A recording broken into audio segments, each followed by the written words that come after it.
매일 동일한 삶의 연속이지만 오늘도 우리의 인생 가운데 함께 하실 하나님을 찬양합니다.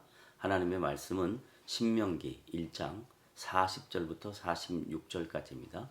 너희는 방향을 돌려 홍해 길을 따라 광야로 들어갈지니라 하시매 너희가 대답하여 내게 이르기를 우리가 여호와께 범죄하였사오니 우리 하나님께서 우리에게 명령하신 대로 우리가 올라가서 싸우리라 하고 너희가 각각 무기를 가지고 경솔히 산지로 올라가려 할 때에 여호와께서 내게 이르시되 너는 그들에게 이르기를 너희는 올라가지 말라 싸우지도 말라 내가 너희 중에 있지 아니하니 너희가 대적에게 패할까 하노라 하시기로 내가 너희에게 말하였으나 너희가 듣지 아니하고 여호와의 명령을 거역하고 거리낌 없이 산지로 올라가매 그 산지에 거주하는 아모리 족속이 너희에게 마주 나와 벌떼같이 너희를 쫓아 세일산에서 쳐서 호르마까지 이른지라 너희가 돌아와 여호와 앞에서 통곡하나 여호와께서 너희의 소리를 듣지 아니하시며 너희에게 귀를 기울이지 아니하셨으므로 너희가 가데스에 여러 날 동안 머물렀나니 곧 너희가 그곳에 머물던 날 수되느니라.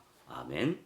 오늘 본문은 하나님께서 불순종하던 이스라엘 백성들에게 방향을 돌려 홍해 길을 따라 광야로 들어갈지니라고 명령하는 내용입니다.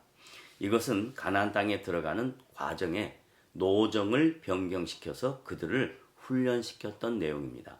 이스라엘 백성들은 잠시나마 하나님의 명령을 순종하지 못한 것에 대하여 솔직하게 인정하지만 또다시 우리 하나님께서 우리에게 명령하신 대로 우리가 올라가서 싸우리다 하고 너희가 각각 무기를 가지고 경솔히 산지로 올라가려 할 때에 라는 주관적인 믿음으로 하나님의 명령에 불순종하는 결과를 초래하게 되었습니다.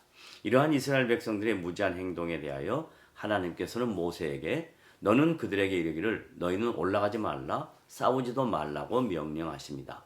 왜냐하면 하나님께서는 모세와 이스라엘 백성들에게 구원과 전쟁은 여호와께 속한 것이라고 말씀하시기 때문입니다.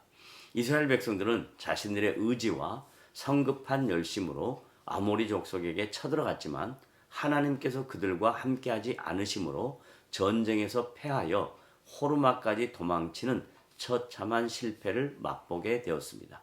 패전 후 이스라엘 백성들은 여호와 앞에서 통곡하나 여호와께서 너희의 소리를 듣지 아니하시며 너희에게 귀를 기울이지 아니하셨으므로 라는 하나님의 침묵 앞에 놓이게 되었습니다. 하나님과 하나님 백성들 사이에 인격적 관계를 유지하는 것 중에 기도라는 영적 교통수단이 있습니다. 본질적으로 하나님은 하나님의 백성들의 간구, 기도, 탄원, 그리고 비통함을 다 아시고 들어주십니다. 하지만 하나님께서 당신의 백성들의 영적 성숙과 훈련의 수단으로 전혀 반응하지 않으시거나 침묵하시는 때가 있습니다.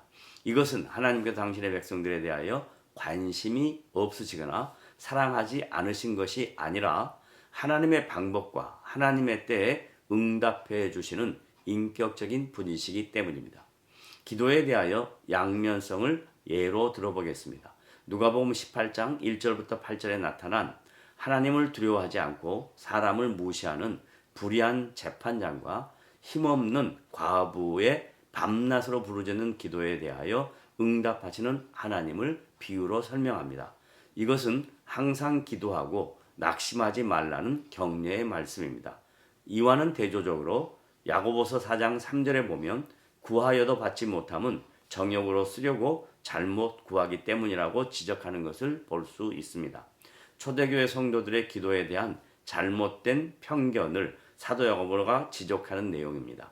모든 신자들은 자신만의 유익을 위하여 하나님의 능력을 차용해 보려는 영적 기만에 빠질 수 있다는 것을 잊지 말아야 합니다. 오늘도 우리에게 주어진 삶의 자리에서 성실하게 살아내는 복된 성도들이 되시기를 주님의 이름으로 부탁을 드립니다.